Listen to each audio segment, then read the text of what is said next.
Taxes have existed for thousands of years. They have funded armies, built roads, paid for palaces, and kept governments running. But not all taxes were created equal. Some made sense, some were brutal, and some were just plain weird. Throughout history, rulers needed money, and when they ran out of ideas for how to get it, they started taxing anything and everything they could think of.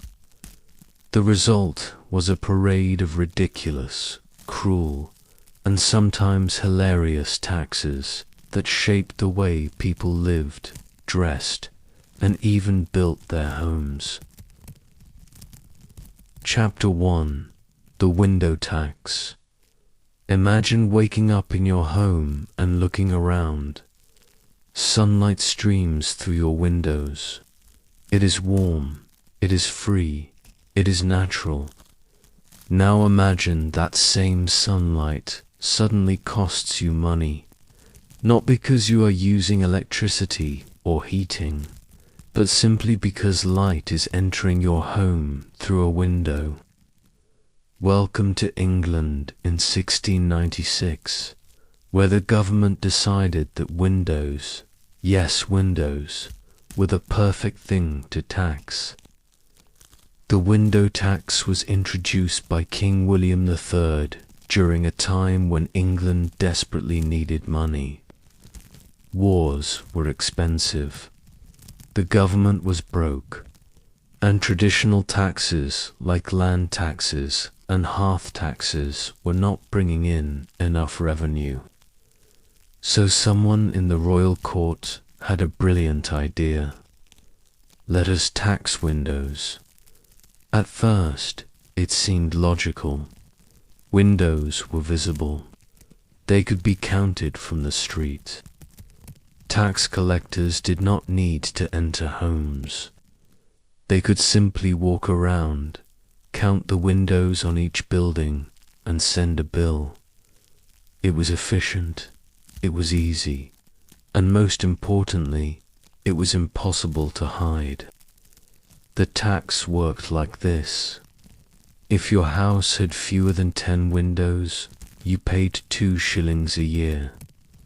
If you had between 10 and 20 windows, you paid more.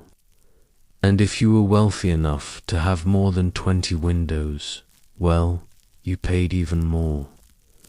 The idea was simple. Rich people had big houses with lots of windows. Poor people had small cottages with few windows. So taxing windows was a way to tax wealth without directly taxing income. But here is where things got weird and dark. Literally, people hated the window tax, and they did what people always do when faced with an annoying tax. They found ways around it. The most popular method was simple. Brick up your windows. If you did not have windows, you did not pay the tax. Problem solved. All across England, homeowners started bricking up their windows. Some bricked up just a few to lower their tax bill. Others bricked up every window except 1 or 2, turning their homes into dark, airless tombs. Walking through English towns in the 1700s, you would see rows of buildings with blank brick walls where windows used to be. It looked bizarre, it looked sad, and it was terrible for health. Without windows, homes became dark and damp. Fresh air could not circulate. Mold grew on walls. Diseases spread easily. Tuberculosis thrived in poorly ventilated homes. Rickets, a disease caused by lack of sunlight and vitamin D, became more common. Children grew up in dim rooms, their bones weak and their bodies pale. Doctors at the time noticed the connection. They called the window tax the tax on light and air. They said it was killing people. One doctor wrote in 1840 that the window tax was responsible for more deaths than any battle in English history.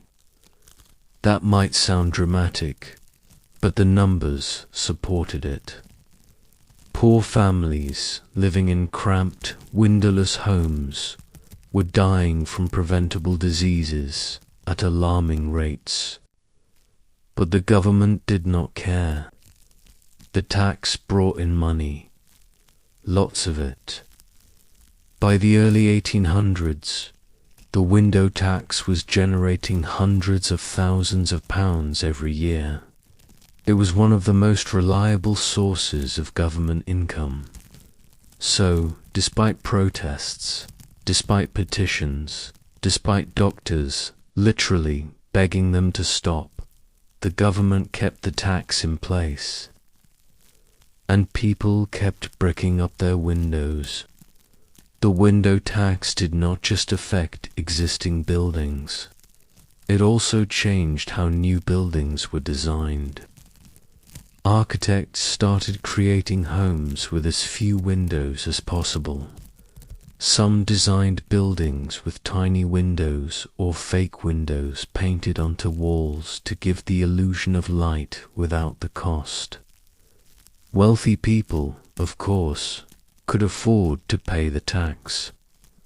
Their grand estates still had dozens of windows, but even they tried to cheat the system.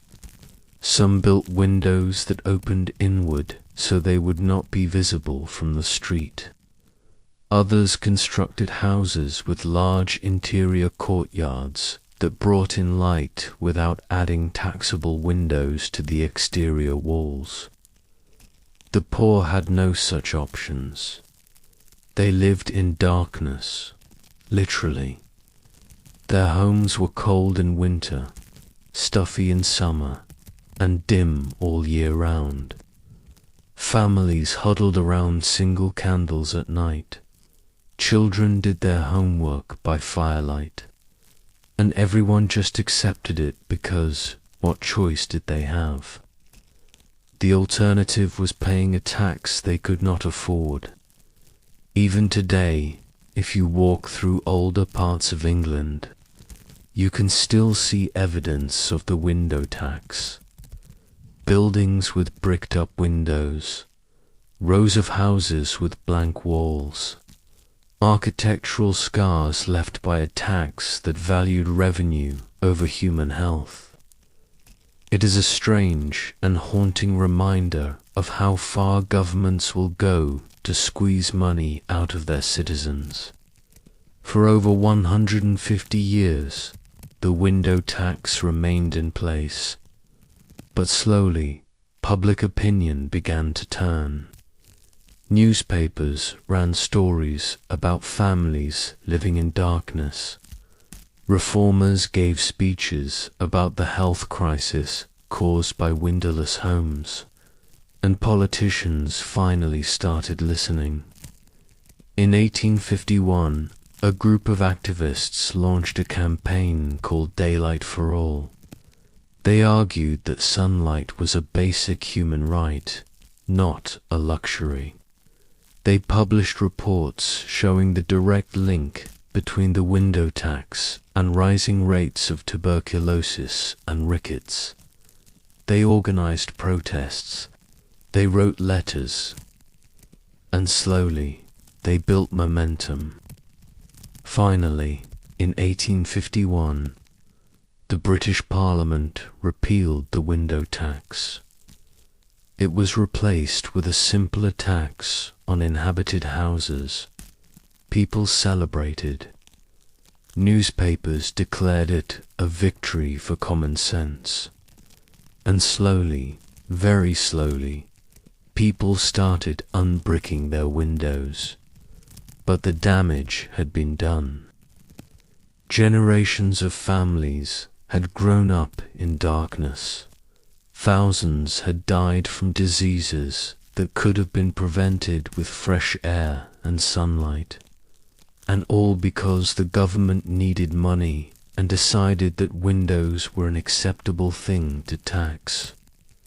The window tax is often called one of the most hated taxes in British history, and for good reason. It was not just annoying, it was actively harmful. It made people sick. It made homes depressing. And it lasted for over a century and a half because the government valued revenue over the well-being of its citizens. So the next time you open your curtains and let sunlight stream into your home, take a moment to appreciate it. Because not so long ago, that simple act of letting in light would have cost you money, and people were willing to live in darkness rather than pay it. Chapter 2. The Beard Tax. Now let us travel east to Russia in the early 1700s. Picture this. You are a man living in Moscow. You wake up, you look in the mirror, and there, on your face, is something that has been there your whole life. Your beard. It is part of your identity. It is part of your culture. It is part of your religion. And then one day, the Tsar decides that beards are now illegal unless you pay a tax. Welcome to Peter the Great and his war on facial hair. Peter the Great ruled Russia from 1682 to 1725. He was obsessed with modernizing Russia. He traveled to Western Europe and came back convinced that Russia needed to catch up with the rest of the world. He reformed the military. He built a new capital city. He modernized the economy. And he decided that beards, traditional Russian beards, were a symbol of backwardness that needed to go. In Western Europe at the time, clean-shaven faces were fashionable. Beards were seen as old-fashioned, uncivilized, and barbaric. Peter wanted Russia to look modern. So in 1705, he introduced the beard tax. Any man who wanted to keep his beard had to pay for the privilege. The amount depended on your social class. Merchants paid the most, peasants paid less, but everyone had to pay something. If you paid the tax, you received a small copper token. On one side, it said the beard is a useless burden. On the other side, it had the year and the amount paid. You had to carry this token with you at all times. If you were caught with a beard and no token, the punishment was harsh. Your beard would be forcibly shaved, and you would be fined. But here is the thing. In Russian culture, beards were not just fashion, they were deeply religious. The Russian Orthodox Church taught that men should wear beards because God made man in his image, and icons of Jesus and the saints all showed them with beards. Shaving your beard was seen as a sin. It was seen as rejecting God. So Peter was not just asking men to change their appearance, he was asking them to go against their faith. And many refused. When the beard tax was announced, many Russian men were furious.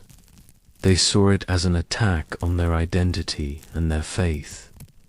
Priests preached against it. Old Believers, a conservative branch of the Orthodox Church, declared that anyone who shaved their beard would not enter heaven. Families fought over it. Fathers disowned sons who shaved. Wives left husbands who gave in. But Peter did not care. He wanted a modern Russia. And modern Russia, in his view, meant no beards. He reportedly carried scissors with him and would personally cut off the beards of nobles who came to court. He made it clear that if you wanted to be part of his government, if you wanted to advance in society, you had to shave or pay. Wealthy merchants and nobles could afford the tax. They grumbled, but they paid. Some even shaved willingly to curry favor with the Tsar, but for poorer men the tax was a burden. Many could not afford it, so they had two choices: shave and risk their souls, or keep their beards and risk punishment. Some men found creative solutions.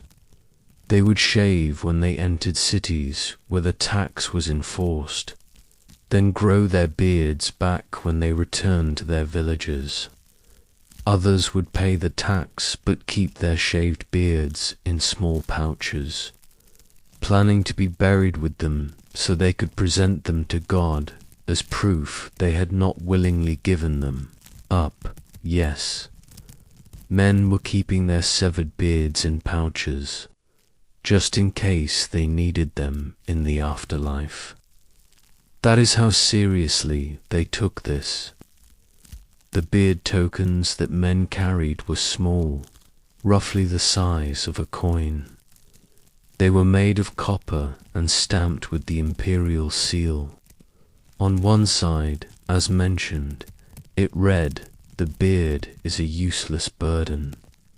On the other side, it listed the year and the tax amount paid. These tokens were your proof, your permission slip to have facial hair.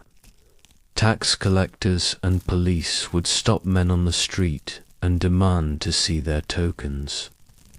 If you did not have one, your beard would be shaved on the spot, sometimes with a dull blade, sometimes roughly.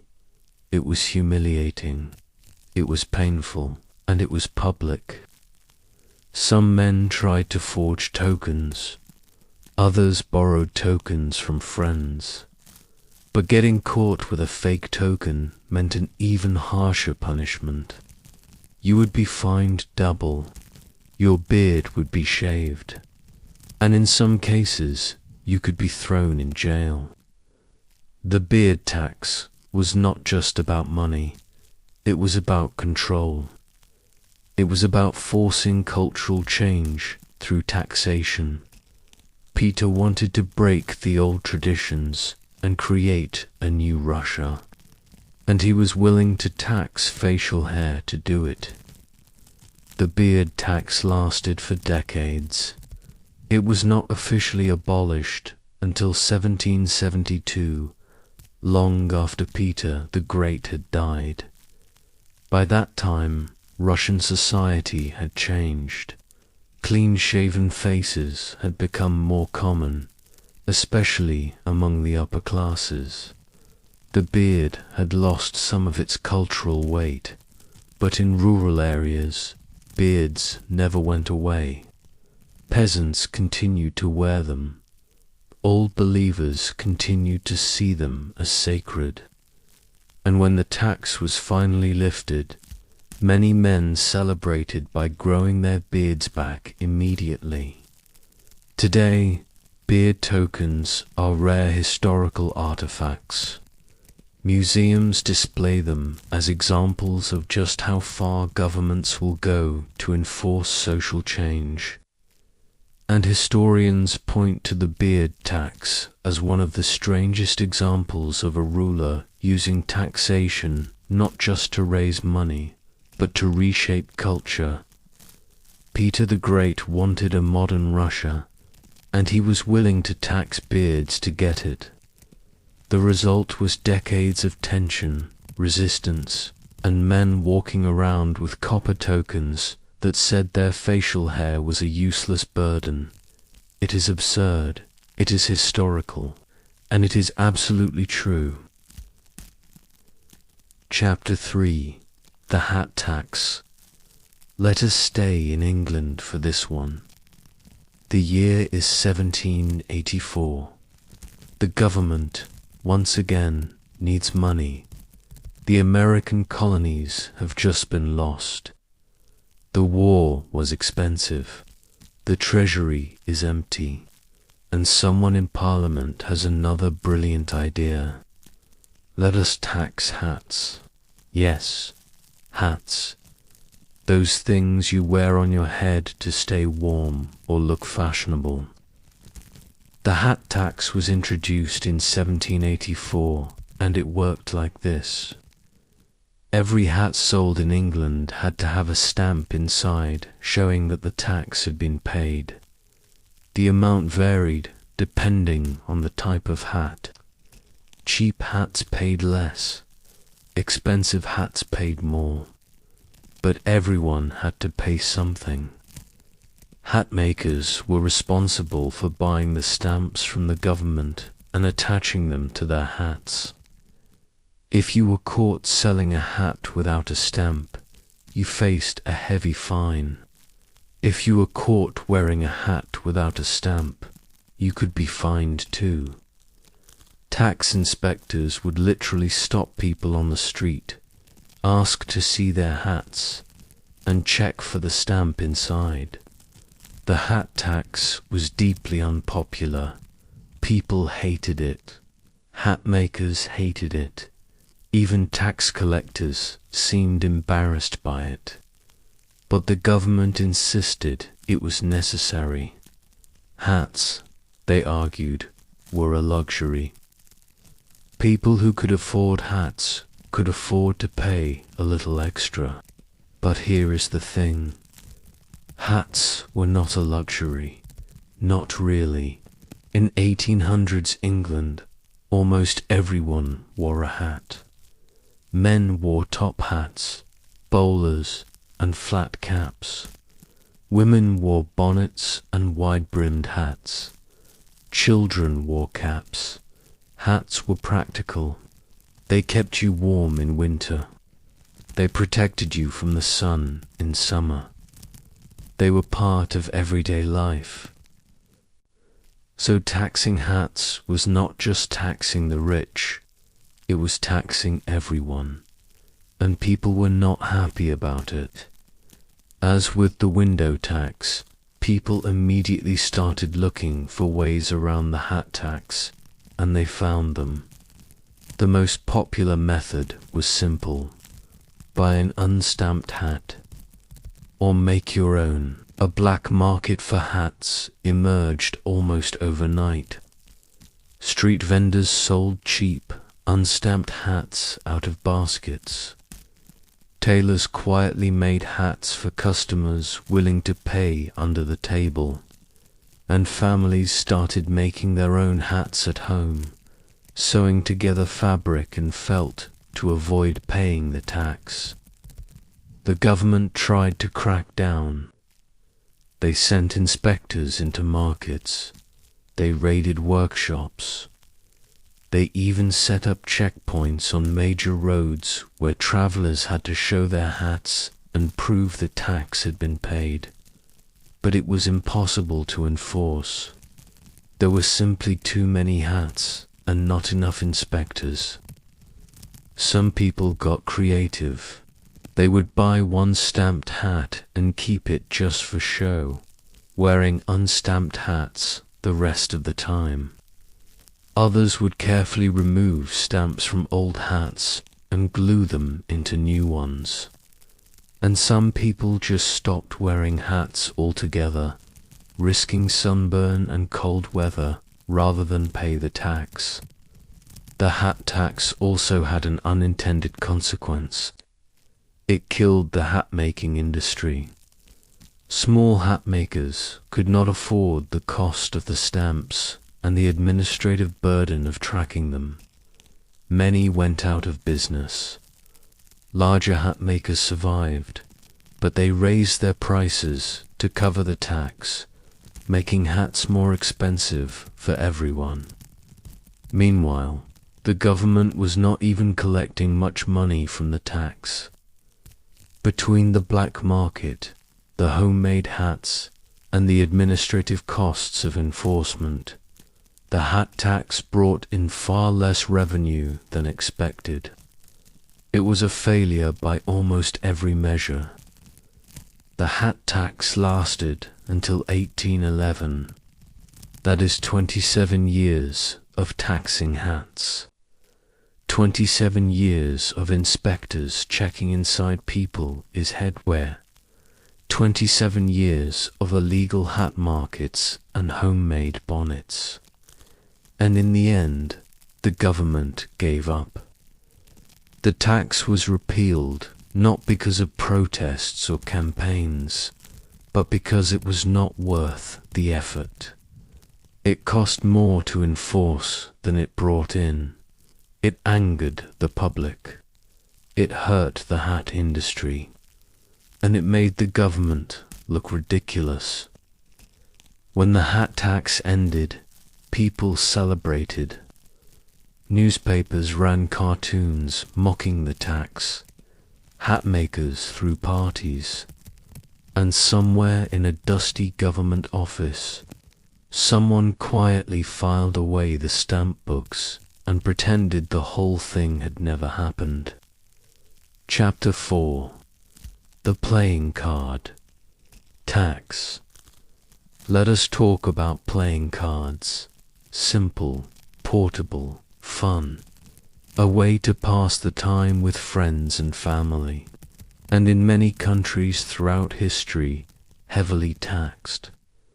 The playing card tax is one of the longest lasting and most widespread weird taxes in history.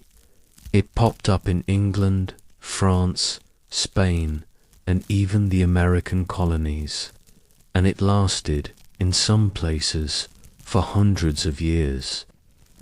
In England, the playing card tax was introduced in 1612 under King James I. The reasoning was simple. Playing cards were popular. People bought them, so taxing them would bring in steady revenue. And unlike windows or beards, cards were easy to track. They were manufactured in centralized workshops. They could be stamped at the factory, and anyone caught selling unstamped cards could be fined. The tax worked like this. Every pack of cards had to have a government stamp on one of the cards, usually the ace of spades. The stamp showed that the tax had been paid. If you were caught with unstamped cards, you could be fined or even arrested. And if you were a card maker caught producing unstamped decks, you faced severe penalties. At first, the tax was small, just a few pence per deck, but over time it grew. By the 1800s, the tax on a single deck of cards was high enough that many working-class families could not afford them. Playing cards, once a simple pleasure available to everyone, became a luxury item. The ace of spades became the most important card in the deck, not because of its value in games, but because it carried the tax stamp. Card makers were required to buy pre-stamped aces of spades directly from the government. They would then insert these stamped cards into their decks before selling them. This is why, even today, the ace of spades often looks different from the other cards in a deck. It is usually larger, more ornate, and more decorative. That tradition started with the playing card tax. Card makers wanted the stamped ace of spades to stand out so it would be easy to see and hard to forge. Forging tax stamps on playing cards was a serious crime. In England, it was punishable by death.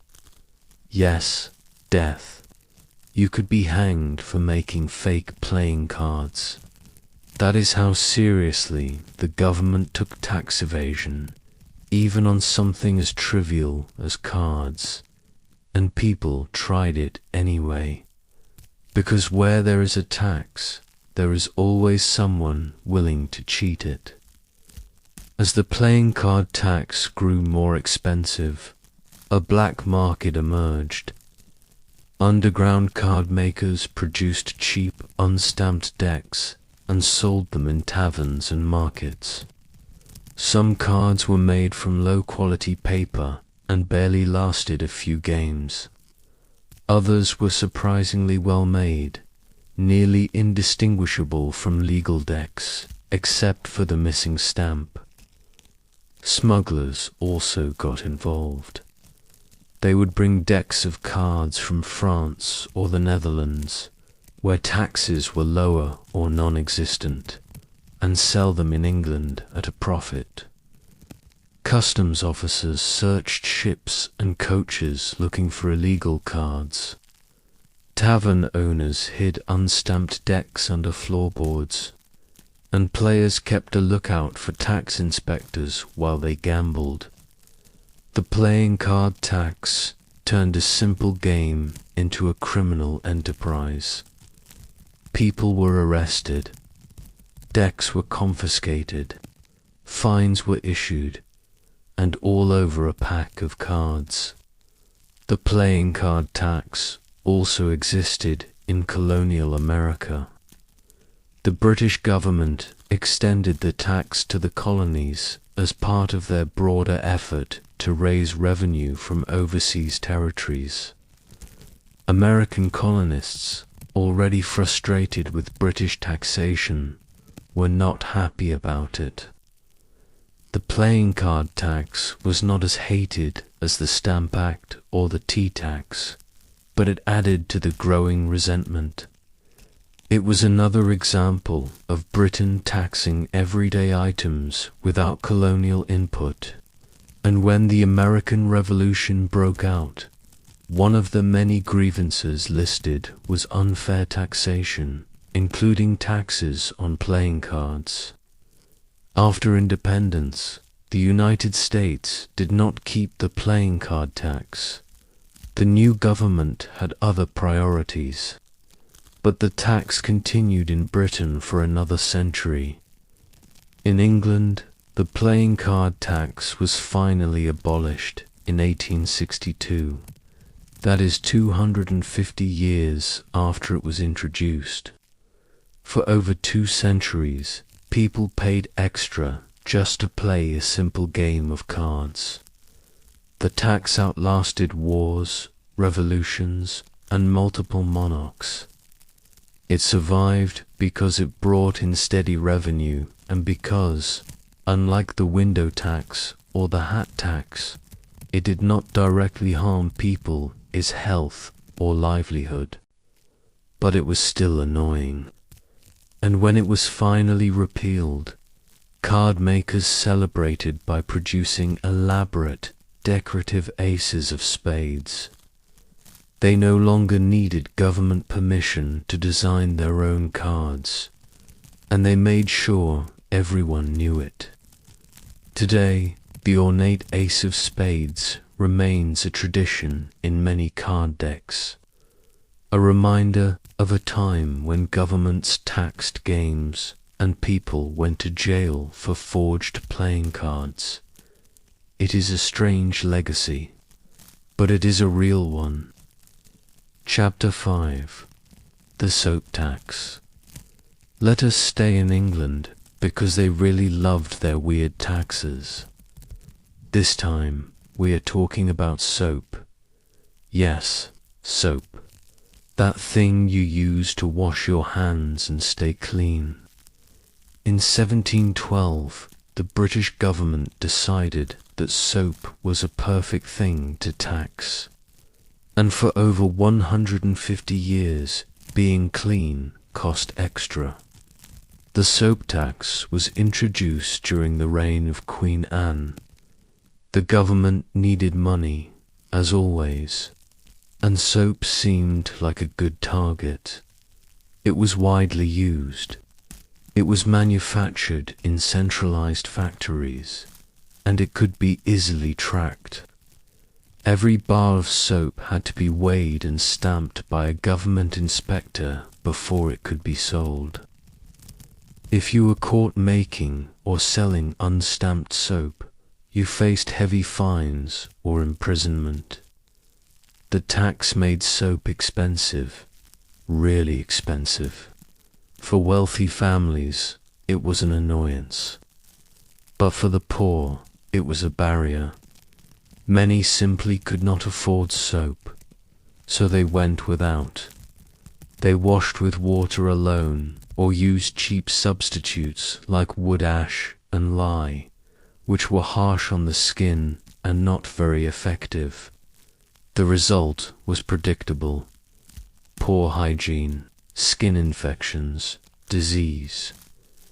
In a time when doctors were just beginning to understand the importance of cleanliness, the soap tax made it harder for people to stay healthy. The soap tax came with an army of government inspectors. These officials, called soap officers, had the authority to enter soap factories at any time. They would weigh the soap, check the ingredients, and apply official stamps.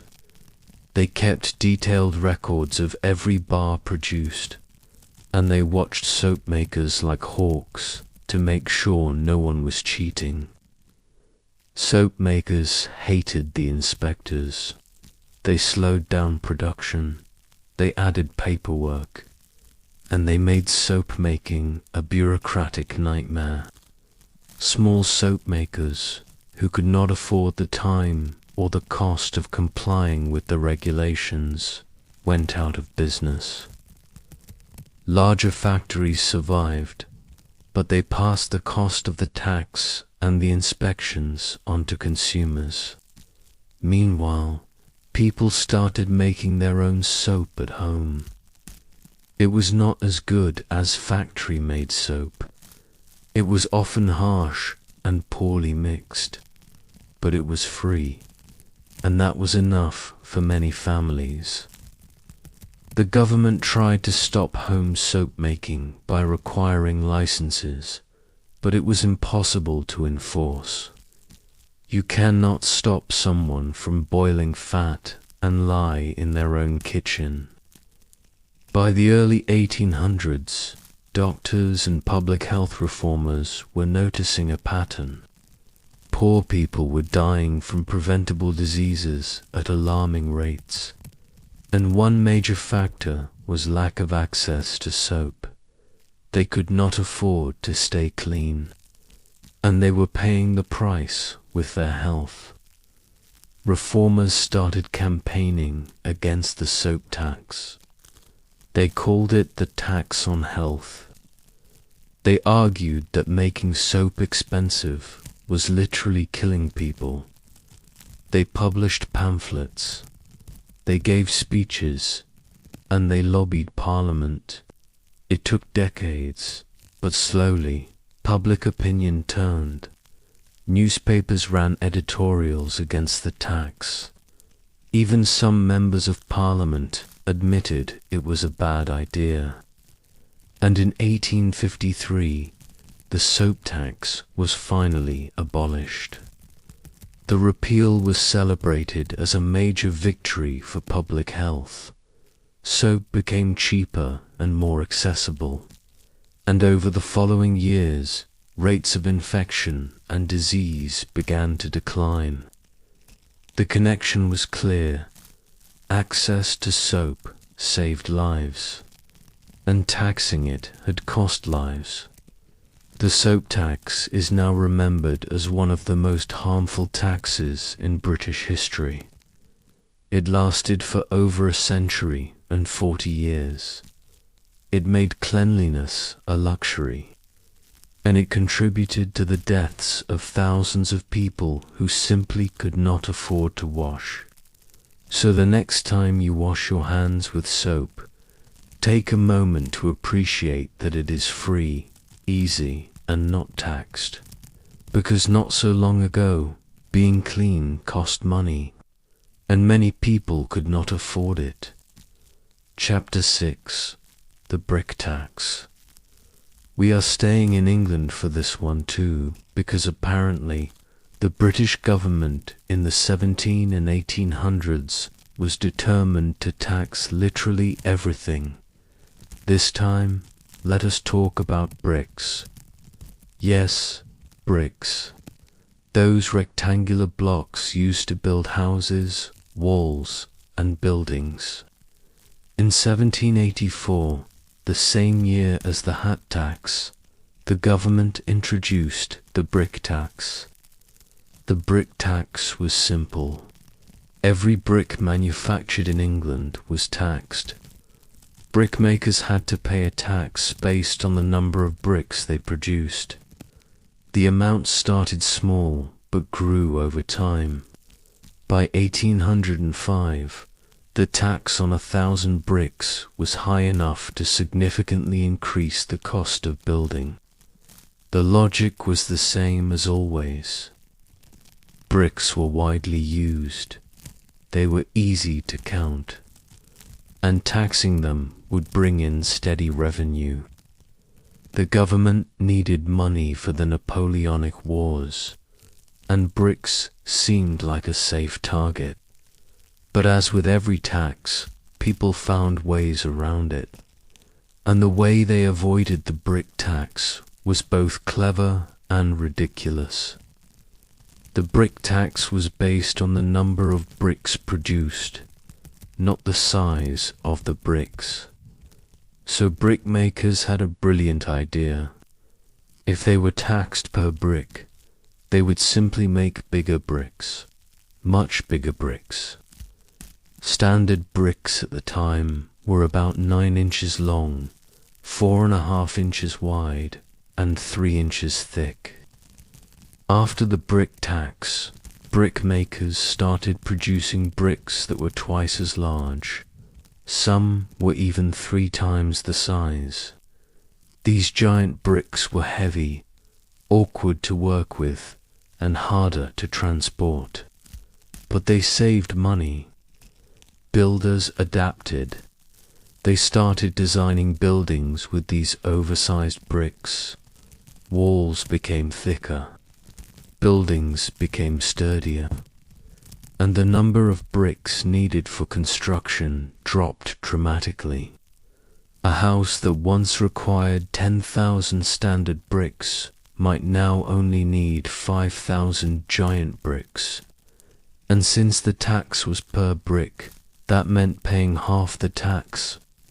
The government noticed, of course. They tried to respond by changing the law to tax bricks based on weight or volume instead of number. But by then, the giant brick industry was established, and builders were not going back. The brick tax lasted until 1850. That is 66 years of taxing bricks. And even after it was repealed, the effects lingered. Many of the oversized bricks produced during the tax era are still in use today. You can find them in old buildings across England, identifiable by their unusual size. Historians sometimes call them tax bricks. They are a physical reminder of a time when the government taxed building materials, and people responded by making the materials bigger. It is absurd, it is clever, and it is proof that people will always find loopholes. The brick tax also had a broader impact. It made building more expensive, which slowed construction. Housing became more scarce and more costly, and for poor families, the dream of owning a home became even harder to achieve. When the tax was finally repealed, builders celebrated. Brickmakers went back to producing standard-sized bricks, and construction boomed.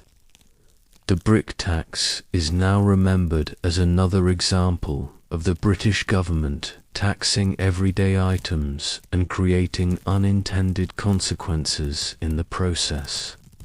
Chapter 7. The Bachelor Tax.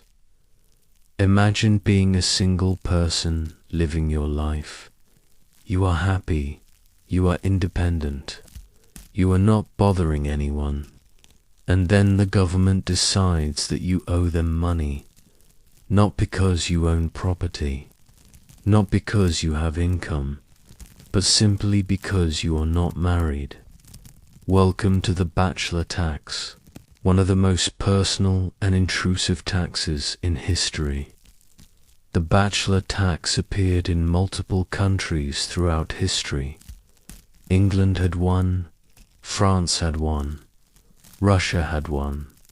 Even the American colonies experimented with it. The reasoning was always the same. Governments wanted people to get married and have children. More children meant more workers, more soldiers, and more taxpayers in the future. So unmarried men, and sometimes unmarried women, were taxed as punishment for not contributing to population growth. In England, the Bachelor Tax was introduced in 1695, just 1 year before the Window Tax. It targeted all unmarried men over the age of 25. The tax was 12.5 pence per year, which does not sound like much until you realize that was about a week worth of wages for a working man. And you had to pay it every single year, just for being single. The tax was deeply unpopular. Men felt it was an invasion of privacy. Why should the government care if they were married or not? Some men could not afford to get married. Others did not want to, and many simply had not found the right person yet. But none of that mattered. If you were single, you paid. When the Bachelor Tax was announced, something interesting happened. Marriage rates spiked. Men who had been single for years suddenly decided it was time to settle down. Not necessarily because they were in love, but because getting married was cheaper than paying the tax year after year. Churches reported a flood of wedding requests. Some couples who had been courting for years finally tied the knot. Others rushed into hasty marriages with people they barely knew. And some men even married widows or older women just to avoid the tax, with little intention of building a real partnership. But not everyone could afford to get married. Marriage came with costs. You needed a home. You needed to support a wife. And if children came along, you needed even more money. For poor men, the Bachelor Tax was a trap. They could not afford to marry, but they also could not afford the tax. So they paid year after year, falling deeper into poverty. Some men tried to cheat the system. They would claim to be married when they were not, hoping tax collectors would not check. Others would temporarily move to areas where the tax was not enforced, and a few desperate men even entered fake marriages, paying women to pose as their wives during tax inspections. Russia took the Bachelor Tax to an extreme level. Under Peter the Great, the same ruler who introduced the beard tax, unmarried men faced harsh penalties. The Bachelor Tax in Russia was not just a small annual fee. It was a substantial burden, often equivalent to several months' worth of wages. Peter believed that marriage was a civic duty. He wanted a growing population to support his military campaigns and his ambitious plans to modernize Russia. So he made being single expensive and socially unacceptable. Unmarried men were excluded from certain government positions. They were looked down upon in society, and they paid heavily for their status. The Russian Bachelor Tax lasted well into the 1700s. It was eventually reduced, but never fully abolished until much later. For generations, Russian men felt pressure to marry not out of love or readiness, but out of financial necessity. The Bachelor Tax did increase marriage rates in the short term, but it also created unhappy marriages, financial strain, and social resentment. Many couples married out of obligation rather than affection. Divorce was not an option in most cases, so people were stuck in partnerships they never truly wanted. And the population growth the governments hoped for did not always materialize. Yes, more people got married, but poverty, disease, and high infant mortality rates meant that many families still struggled to raise children. The tax hurt the poor far more than the rich, who could easily afford to pay it or who were already married anyway. In England, the Bachelor Tax was repealed in 1706 after just 11 years. It had brought in some revenue, but it was deeply unpopular and difficult to enforce. In other countries, versions of the Bachelor Tax lingered much longer, sometimes lasting into the 1900s. The Bachelor Tax is remembered today as an example of governments trying to control personal behavior through taxation. It did not just tax income or property, it taxed life choices. And while it may have pushed some people into marriage, it also caused financial hardship, forced relationships, and deep resentment toward the state. Chapter 8. The Urine Tax. Now, let us talk about something truly strange. Something so bizarre that when people first hear about it, they assume it is a joke, but it is not. The Romans taxed urine. Yes, human urine. And they did it for decades. Welcome to the urine tax, one of the weirdest and most practical taxes in ancient history. The urine tax was introduced by the Roman Emperor Vespasian in the 1st century AD, around the year 70. Vespasian needed money. The Roman Empire was expensive to run, and he was looking for new sources of revenue, so he decided to tax the collection and sale of urine. Wait, why would anyone collect urine, and why would anyone pay for it? The answer is surprisingly practical. In ancient Rome, urine was valuable. It was used in several important industries, and people were willing to pay good money for it. In ancient Rome, urine was used primarily for two things: tanning leather and cleaning clothes. Both industries relied heavily on urine because of its chemical properties. When urine sits and ferments, it produces ammonia, and ammonia is an excellent cleaning agent and a useful chemical for treating leather. Fullers, the people who cleaned and processed cloth, used large vats of fermented urine to wash clothes. The ammonia broke down grease and dirt, making fabrics cleaner and brighter. It was like ancient laundry detergent, except Instead of buying it in a bottle, you collected it from public toilets. Tanneries also used urine to soften animal hides and prepare them for leather production. The ammonia helped break down the tough fibers in the hide, making the leather more flexible and easier to work with. Without urine, Roman leather workers would have had a much harder time producing quality leather goods. So urine was not waste, it was a valuable commodity.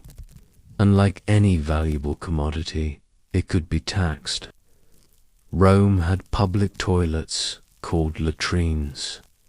These were communal facilities where people would sit side by side on stone benches with holes cut into them. There was no privacy, no stalls, just rows of people doing their business together while chatting about the weather or the latest gladiator match. Beneath the toilets, urine would collect in channels and flow into collection tanks. Workers called urine collectors would come by regularly to scoop out the urine and sell it to fullers and tanners. It was a dirty job, but it paid well because the demand for urine was constant. Vespasian saw this as an opportunity. He introduced a tax on the collection and sale of urine. Anyone who collected urine from public toilets had to pay the government a fee, and anyone who bought urine for industrial use also paid a tax. The tax was not enormous, but it brought in steady revenue because urine was always in demand. When Vespasian's son, Titus, complained about the tax being undignified, Vespasian reportedly held up a gold coin and asked, "Does this smell?" The point was clear. Money is money. It does not matter where it comes from. This moment gave rise to the Latin phrase pecunia non allet, which means money does not smell. It is still used today to describe revenue that comes from questionable or unpleasant sources. Surprisingly, the urine tax was not as hated as you might expect. Yes, people made jokes about it. Satirists mocked Vespasian for taxing bodily waste. But the tax did not directly affect most Romans. Only the collectors and the industries that used urine felt the financial burden. And since they could pass the costs on to their customers, it was less painful than other taxes. The urine tax also did not change daily life. People still used public toilets. Fullers still cleaned clothes. Tanners still processed leather. The only difference was that the government now got a cut of the urine trade. In a way, it was one of the more efficient taxes in Roman history. It taxed a resource that was already being collected and sold, without creating new burdens or restrictions. The urine tax remained in place for years, outlasting Vespasian himself. It was eventually phased out as other tax systems replaced it, but for a time, the Roman government successfully taxed one of the most basic human functions. Today, the urine tax is remembered as one of the strangest taxes in history. It is a reminder that governments will tax anything if it brings in revenue, and it shows that even waste can have value if someone is willing to pay for it. The phrase "money does not smell" is still used in modern economics and politics. It is invoked whenever someone questions the source of revenue, whether from gambling, alcohol, or controversial industries. The urine tax gave us that phrase, and in doing so, It left a lasting mark on language and culture. So the next time you use a public restroom, take a moment to appreciate that no one is taxing what you leave behind. Because in ancient Rome, even that had a price. Chapter 9. The Salt Tax. Salt. It seems so ordinary now. You can buy it at any grocery store for less than $1. You sprinkle it on your food without thinking twice. But for most of human history, salt was precious. It was essential for preserving food, curing meat, and flavoring meals. And because it was so valuable, governments taxed it heavily. The salt tax is one of the oldest and most hated taxes in history. Salt taxes appeared in ancient China, ancient Rome, medieval Europe, and colonial India. In some places, the tax was so high that salt became a luxury item, and in others, the tax sparked riots, rebellions, and even revolutions. In France, the salt tax was called the gabelle. It was introduced in the 1300s and lasted until the French Revolution in 1789. That is over 400 years of taxing salt. And for much of that time, it was one of the most hated taxes in the country. The gabelle was not just a simple tax. It was a complicated, unfair system that varied wildly depending on where you lived. In some regions, the tax was high. In others, it was low.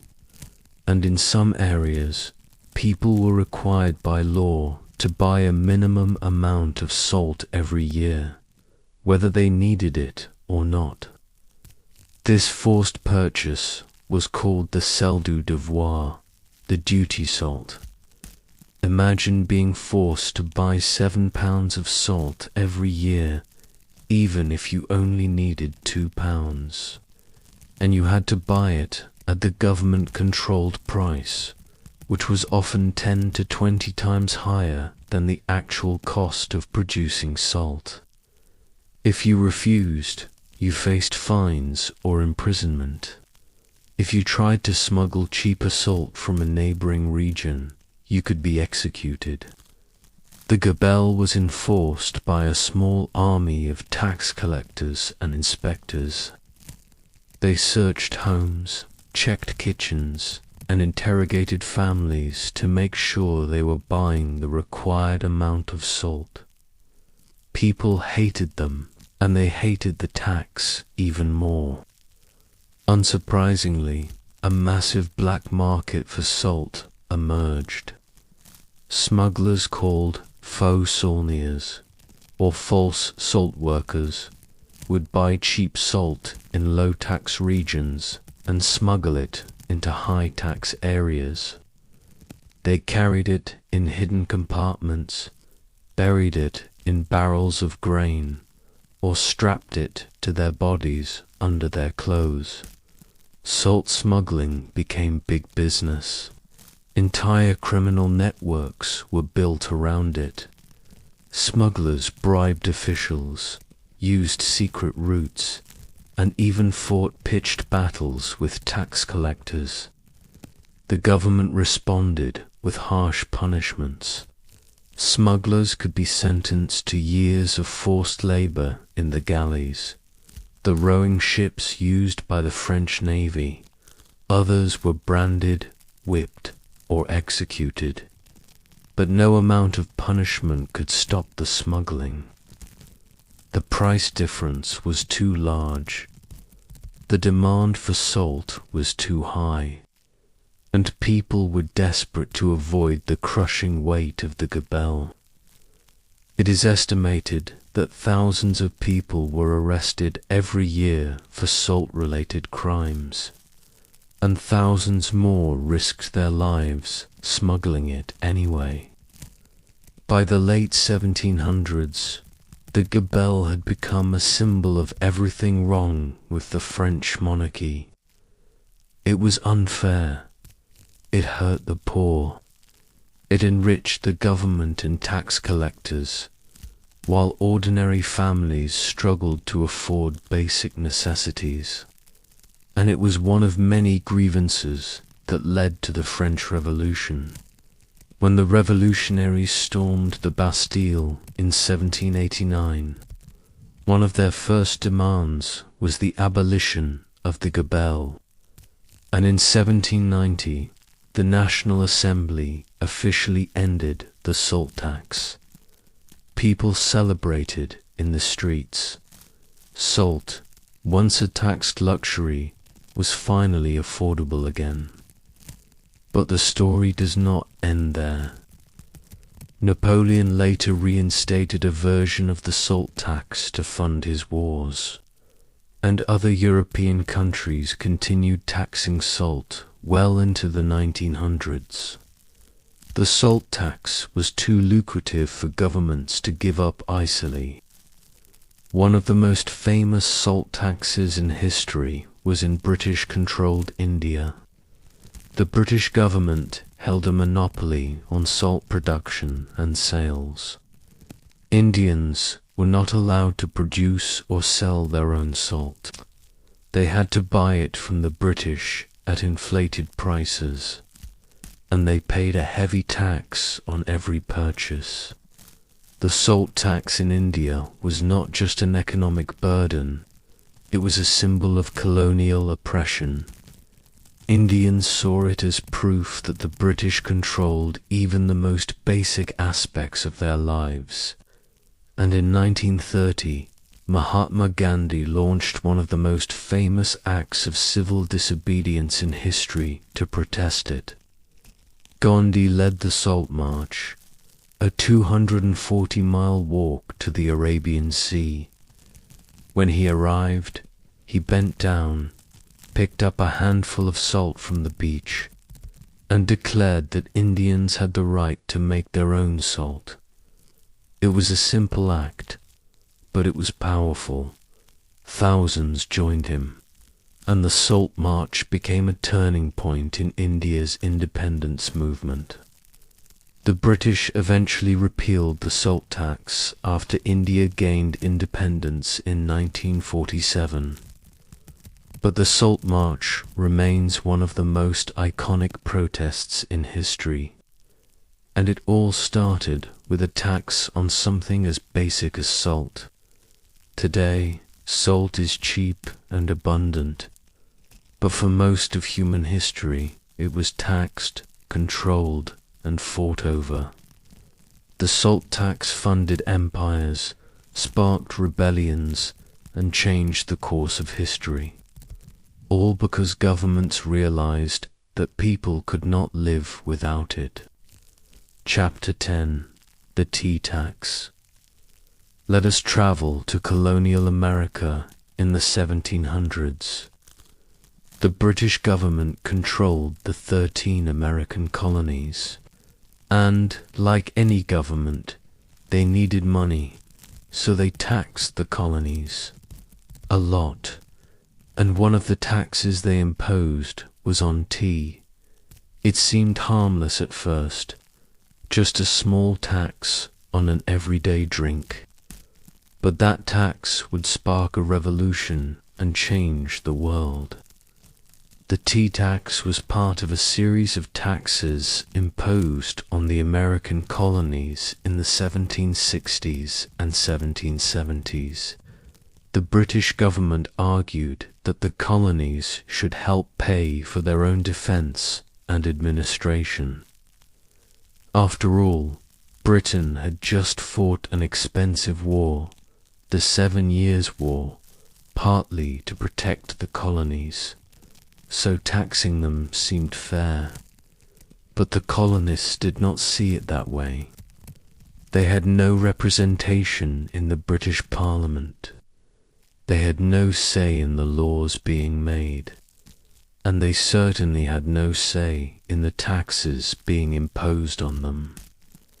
This led to the famous rallying cry, no taxation without representation. In 1767, the British government passed the Townshend Acts. These were a series of laws that imposed taxes on glass, lead, paint, paper, and tea. The colonists were furious. They organized boycotts, refusing to buy British goods. They smuggled in cheaper goods from other countries, and they protested loudly against what they saw as tyranny. The British government backed down on most of the Townshend taxes, but they kept one, the tea tax, partly to assert their authority and partly because tea was extremely popular in the colonies.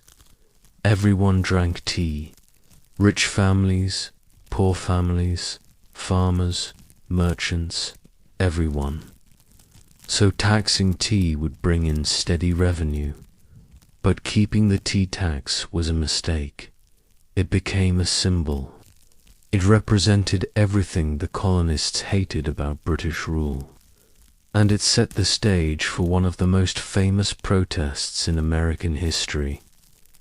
In 1773, tensions reached a breaking point. The British government passed the Tea Act, which gave the British East India Company a monopoly on tea sales in the colonies. The Tea Act actually lowered the price of tea, but it kept the tax in place. The colonists saw this as a trick. The British were trying to make them accept the tax by making tea cheaper. The colonists were not fooled, and in Boston, they decided to take action. On the night of December 16th, 1773, a group of colonists disguised as Mohawk Indians boarded 3 British ships docked in Boston Harbor. They broke open 342 chests of tea and dumped them into the water. It took them 3 hours, and by the time they were done, over 92,000 pounds of tea, worth about $1.7 million in today's money, was floating in the harbor. The Boston Tea Party, as it came to be called, was a bold act of defiance. It was also a point of no return. The British government was furious. They responded by passing the coercive acts, which the colonists called the Intolerable Acts. These laws closed Boston Harbor, restricted town meetings, and placed Massachusetts under military rule. The Intolerable Acts only made things worse. They united the colonies against Britain, and within 2 years, the American Revolution had begun. The tea tax, a seemingly small tax on a common drink, had sparked a war. To understand why the tea tax caused such outrage, you have to understand how important tea was in colonial life. Tea was not just a drink, it was a social ritual. Families gathered for tea, friends shared tea, business deals were made over tea.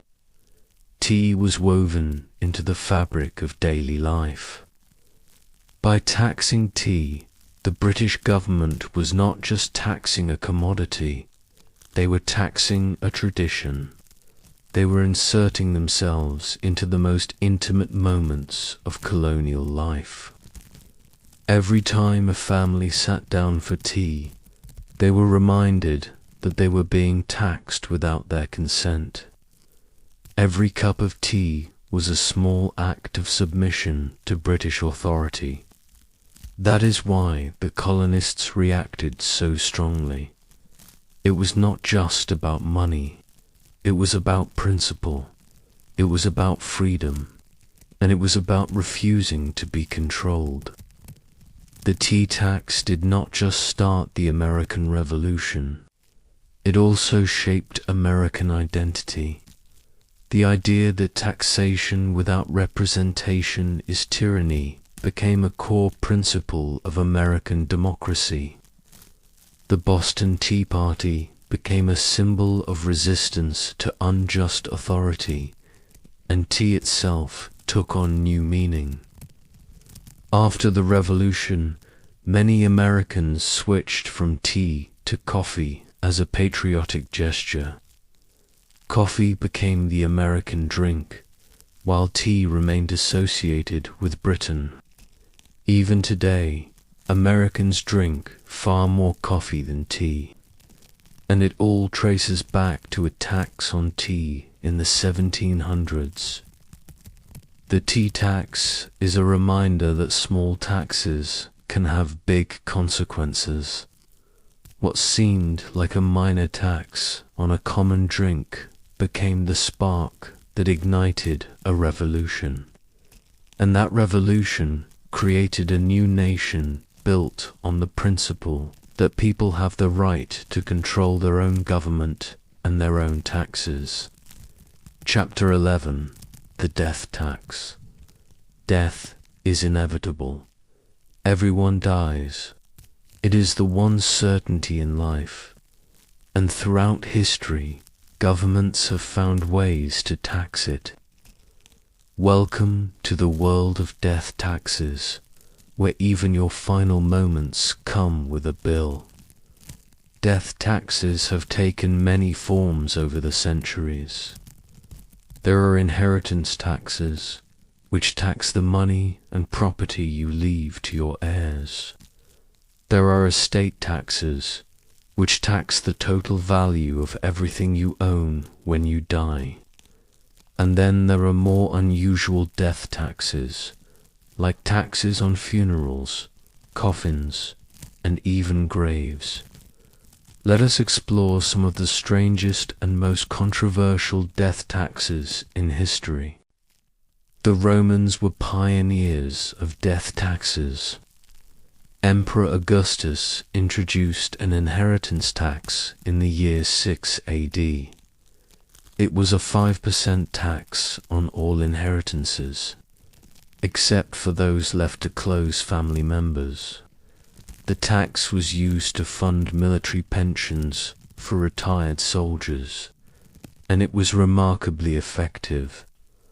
Romans accepted the tax relatively well. They understood that soldiers needed pensions, and 5% was not unreasonable, especially if you were inheriting a large estate. But as the Roman Empire declined, later emperors raised the inheritance tax to 10% and then even higher.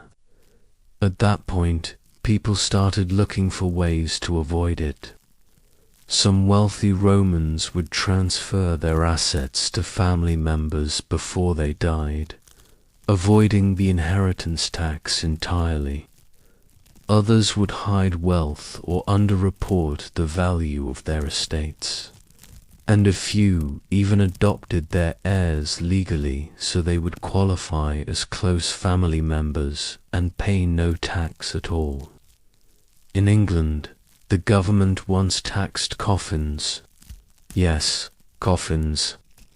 The tax was introduced in the late 1700s as part of a broader set of taxes on luxury goods. Coffins were considered a luxury because not everyone could afford one. Poor people were often buried in simple shrouds or wooden boxes. The coffin tax was based on the type of coffin. Plain wooden coffins had a lower tax. Elaborate coffins with brass fittings and velvet lining had a higher tax. The tax was collected by undertakers who had to keep detailed records of every coffin they sold. People hated the coffin tax. They saw it as ghoulish and disrespectful. Families were already grieving, and now they had to worry about paying extra for a decent burial. Some families tried to avoid the tax by reusing coffins. They would borrow a coffin for the funeral, then transfer the body to a cheaper shroud for burial. It was undignified, but it saved money. The coffin tax was eventually repealed in the mid-1800s, but while it lasted, it was one of the most resented taxes in England. In some parts of medieval Europe, you had to pay to be buried. Churches controlled most cemeteries, and they charged fees for burial plots. If you could not afford the fee, you were buried in a mass grave with other poor people. No headstone, no marker, just a hole in the ground. Wealthy families could pay for prime burial spots inside the church itself or in prominent locations in the churchyard. These spots were expensive, but they ensured that your grave would be respected and remembered.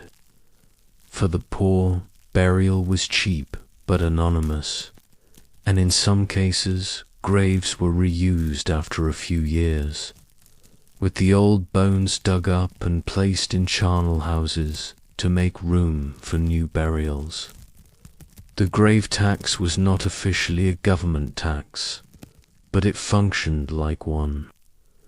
The church collected the fees and used them to maintain the cemetery and fund church operations.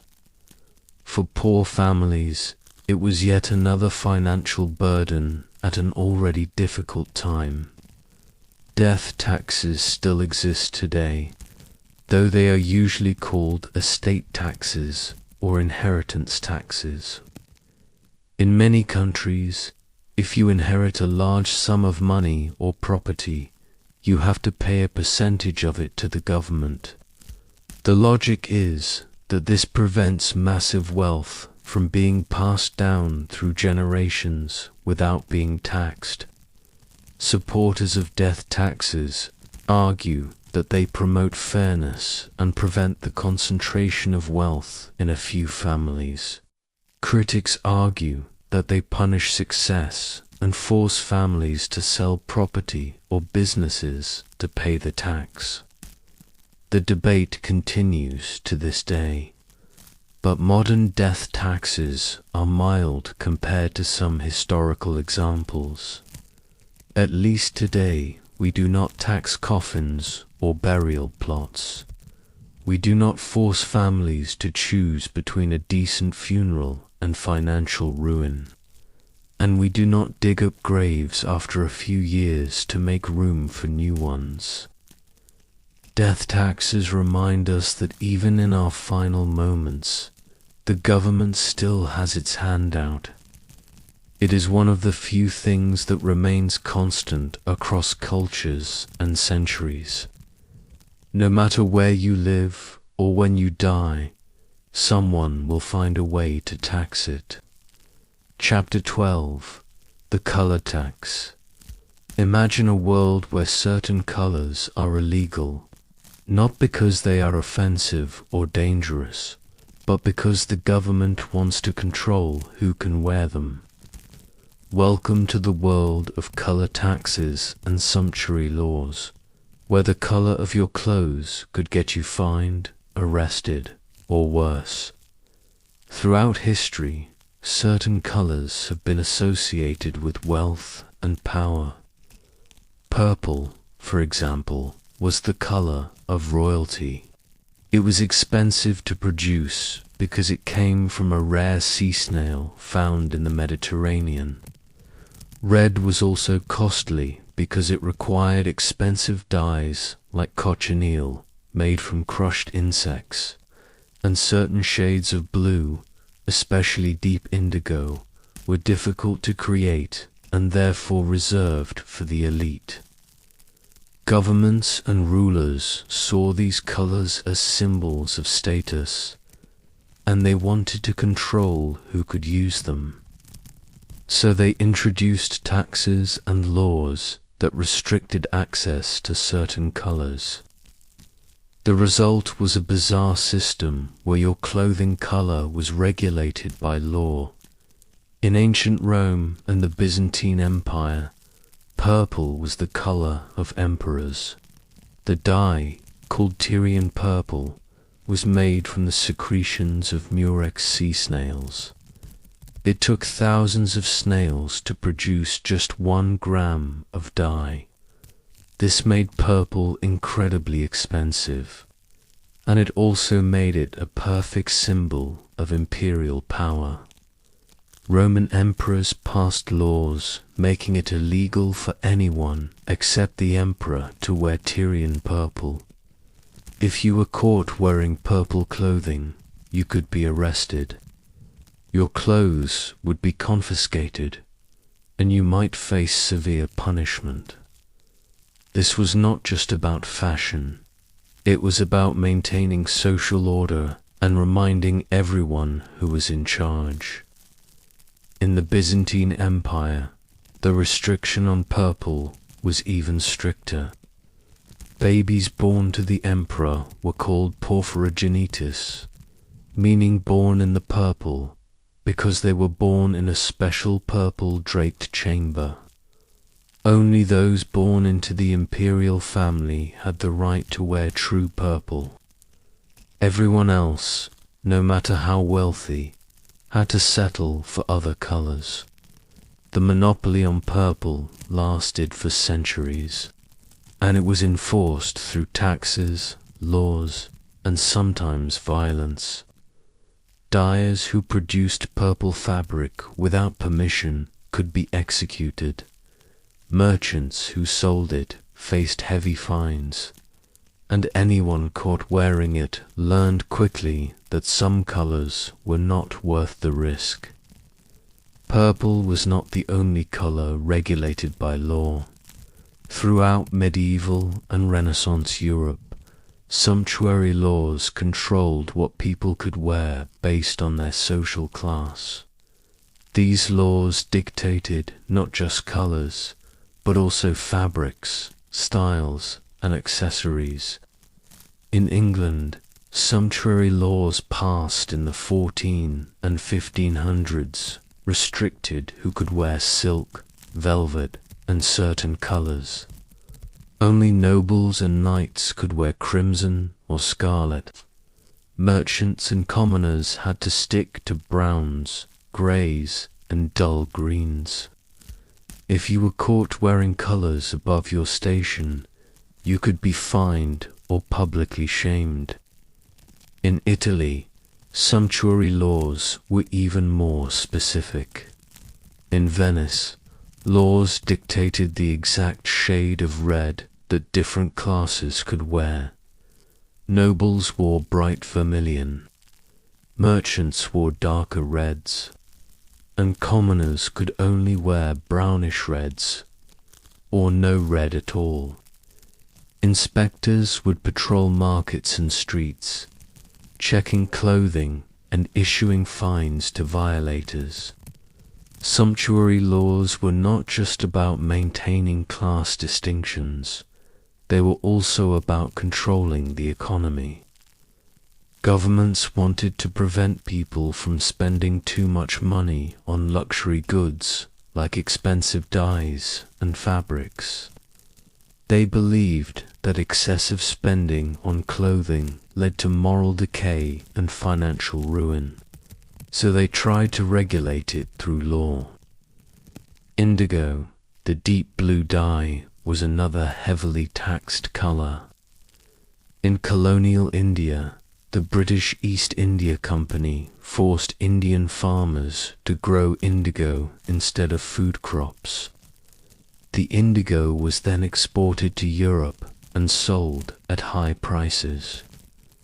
The farmers received almost nothing for their labor, while the British government collected heavy taxes on every shipment. The indigo trade was brutal. Farmers were forced into debt. They had to borrow money to buy seeds and tools, then sell their indigo to the British at fixed prices that barely covered their costs. If they could not pay their debts, they lost their land. Entire families were trapped in cycles of poverty because of indigo. The Indigo Revolt of 1859 was one of the first major uprisings against British rule in India. Farmers refused to grow indigo. They destroyed indigo plants, and they demanded fair treatment. The revolt was eventually suppressed, but it marked a turning point. The indigo trade declined, and the British were forced to reconsider some of their exploitative policies. By the 18 and 1900s, most sumptuary laws had been repealed. The rise of synthetic dyes made colors cheaper and more accessible. Purple, once the rarest color in the world, could now be produced in a lab for pennies. Red, blue, and every other color became available to everyone. Today, we take for granted that we can wear any color we want. But for most of history, colors were controlled, taxed, and restricted. Wearing the wrong color could mark you as a criminal or a social climber, and governments used color as a tool of power and control. The next time you choose what to wear, take a moment to appreciate that you are free to wear any color you like, because not so long ago, that freedom did not exist, and people paid heavily in money and sometimes in blood for the right to wear the colors they loved. And there we have it. These taxes reveal something profound about human nature and the relationship between governments and their people. When governments need money, they will tax anything they can: windows, beards, hats, playing cards, soap, bricks, bachelors, urine, salt, tea, coffins, colors. The list goes on and on. And when people are taxed unfairly, they resist. They find loopholes, they smuggle, they protest, and sometimes they revolt. The salt tax helped spark the French Revolution. The tea tax ignited the American Revolution. The indigo tax led to uprisings in India.